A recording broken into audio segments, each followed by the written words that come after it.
If you're a renter in Dubai, we have great news for you. Well, it's news. Dubai Rent Index, this is a smart index that was released or announced this year. The 90-day rule for landlords, they must be aware of, and also as renters, it's good for you too. So let's talk about how this new index is keeping rental prices in check. And as we said, it's called the Smart Rent Index. And here's how it goes. The Dubai Land Department uses this index to determine how much a landlord can increase your rent. And it's all based on real data. They look at the rental contract, values in your building, the average rents in your area, and the classification of your building. So this is information we knew.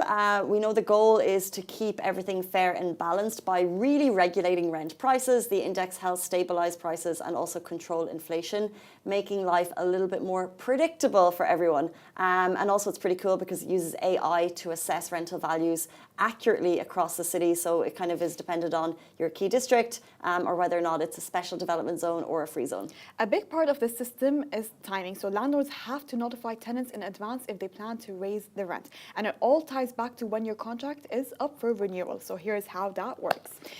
If your landlord gives you at least 90 days notice before your contract expires, a rent increase will only happen if the Smart Rent Index confirms the property qualifies for it. So 90 days is the key time to be aware of here. If the index says the property qualifies, however, if your landlord missed the 90-day window, no increase can be applied. Now, there's one key detail to be aware of. If your landlord gave the required notice and the old index supported the increase, but the new index doesn't, the renewal date decides which index applies. The previous index applies if your contract was renewed before 2025. So I'm just thinking about myself.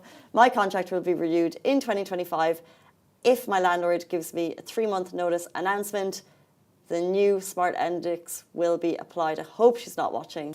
Okay, jumping into road updates. Yes, so new exit and upgrades improve traffic on Dubai Al Ain Road.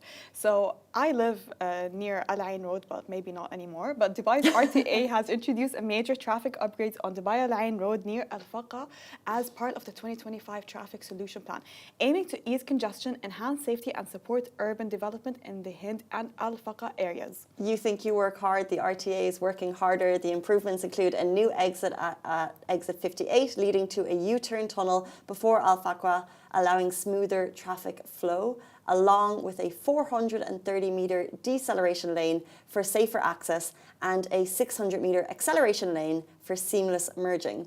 Additionally, a new roundabout has been introduced to improve U-turns and overall road access. These enhancements are set to reduce travel time, improve traffic movement, and support the growing communities in the area, aligning with Dubai's ongoing efforts to upgrade its roads infrastructure. Because over 140 couples have tied the knots on Valentine's Day. So love was truly in the air at the Abu Dhabi Civil Court because over 140 couples exchanged vows. Known for its smooth and hassle-free wedding process, the court has officiated more than 36,000 marriages since 2021, making it top choice for couples looking to tie the knot. I feel like I must mention that's a tiny ant of me sitting behind Massa doing the very same thing last weekend. Pre-Valentine's Day, but I guess loads of couples decided to make Valentine's Day their special day, to make that lifelong commitment. And it's also a growing trend of civil weddings in the UAE. So last year's record of 143 Valentine's Day marriages was nearly matched, proving that February 14th is the amazing day to say I do, and that's according to the National. Team India has touched down in Dubai. Cricket fans, ahoy. Team India landed in DXB this weekend, causing a frenzy at the airport when head coach Gautam Gambhir led the entourage from the airport to the bus. Everyone was there. We had Virat Kohli, we had Hardik Pandya, and Shiraz Iyer was there as well. Why are they here? That is the question you might be asking. So India's campaign in the Champions Trophy begins on February 20th against Bangladesh, followed by the much-anticipated clash against Pakistan on February 23rd, before concluding their group stage against New Zealand on March 2nd.